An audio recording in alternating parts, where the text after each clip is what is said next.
प्रिय साथियों, प्रश्न नंबर 5, कारण सहित बताइए कि क्या निम्नलिखित फलनों के प्रतिलोम हैं। अब देखिए इसमें दिया हुआ है पहला 1 2 3 4 सच दैट ये है और ये टेंडिंग टू 10 है, अतः एफ हुआ 110 210 310 और 410। ठीक है, ये एलिमेंट्स ये आप समझ गए होंगे, बाकी पार्ट्स भी इसी प्रकार के हमें करने हैं। अब देखिए ये 1 2 3 4 सबके सब 10 से रिलेटेड हैं जैसे क्वेश्चन में दिया हुआ है। ये देखिए यहाँ पर तो ये भी हमें आगे समझ में आ रहा होगा कि ये 110 ये सब जो है ये हमारा फंक्शन तैयार हुआ। तो यहाँ पर हम देखें तो F1 F2 F3 ये जो फंक्शन हमारे जितने भी हैं ये सब 10 के बराबर हैं, लेकिन 1 2 3 और 4 आपस में समान नहीं होता, अतः फलन एक ही नहीं है और f का प्रतिलोम विद्यमान नहीं होगा। इसी प्रकार ये आगे के पार्ट भी हैं, सेम है। देखिए आप ध्यान से, आपकी समझ में आएंगे। प्रश्न नंबर 6 देखिए, सिद्ध कीजिए 1 f ये -1 से लेकर के 1 तक इसकी रेंज है, F x upon x plus 2 द्वारा प्रदत्त फलन एक ही है और f का परिसर इसका प्रतिलोम फलन भी ज्ञात करना है। देखिए ये आपके सामने है, ये देखिए जो क्वेश्चन में दिया वो नोट कर दिया गया है, कोई नई चीज़ नहीं की है, बिल्कुल सीधा नोट किया है जो क्वेश्चन में दिया हुआ है, लिख दिया, परिभाषित है। इस प्रकार है एफ एक्स बराबर वाई, हमने जैसे अभी पहले अपने हाथ से मैंने करके आपको दिखाया एफ एक्स और वाई बराबर लेकर के, ठीक वही प्रोसेस किया है। ये दोनों यदि समान आ गए तो एक ही है, नहीं तो नहीं, वही प्रोसेस यहाँ पर किया है। ठीक, ध्यान से समझेंगे और आप पाएंगे कि कोई नई चीज़ नहीं है।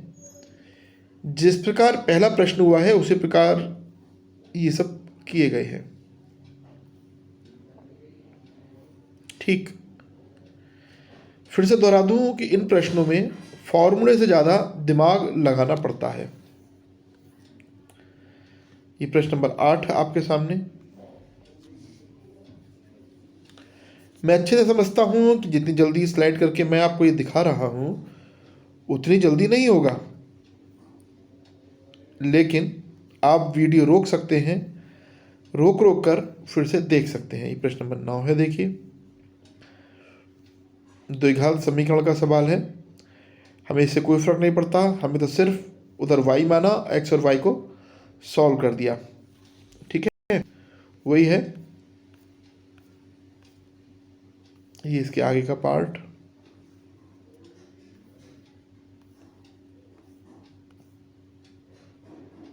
ठीक, और ये 10वां प्रश्न। देखिए 11वें प्रश्न में जैसा मैंने उस दिन भी समझाने का प्रयास किया, F1 की वैल्यू A है, F2 की B और F3 की C। अब ABC 1 2 3 हम लिख सकते हैं, GA GB GC। तो देखिए वही फंक्शन लिखने का तरीका यदि आपकी समझ में ये आ गया कि इसका अर्थ ये होता है तो यहाँ पर आपको परेशानी नहीं आएगी और फिर आगे आप आराम से कर सकते हो। ये छोटी सी चीज़ है जो आपको समझनी है बस। ठीक, इसी तरह ये आगे की प्रश्न, इसी का आगे का पार्ट। ठीक है, 14वां प्रश्न है इस एक्सरसाइज में, ये 12वां प्रश्न सीधा सीधा भाषा का है। और ये देखिए x की पावर 1/3 ये सब वैल्यूज़ पुट करना और सॉल्व कर देना, ये सब आप पुरानी चीज़ें हैं जो आप पहले से यूज़ करते रहे हैं। 14वां प्रश्न, इसके 4 पार्ट हैं, ये आपको ढूंढना है कौन सा सही है, तो उन्होंने B सॉल्व करके दिखाया है और ये आपको इस प्रकार से हो गया। परास क्या होता है, डोमेन क्या होता है, रेंज क्या होता है, ये 11th का आपको ध्यान होगा, ऐसा मुझे पूरा विश्वास है।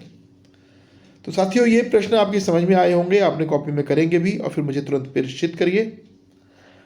कोई भी समस्या आने पर अपने जो हमने मैथमेटिक्स का ग्रुप बनाया है जिसमें सभी भैया प्रश्न सॉल्व करके भेजते हैं, उनमें अपनी समस्या भी आप लिख सकते हैं और सॉल्व करके तो आपको भेजना ही है। भारत माता की जय।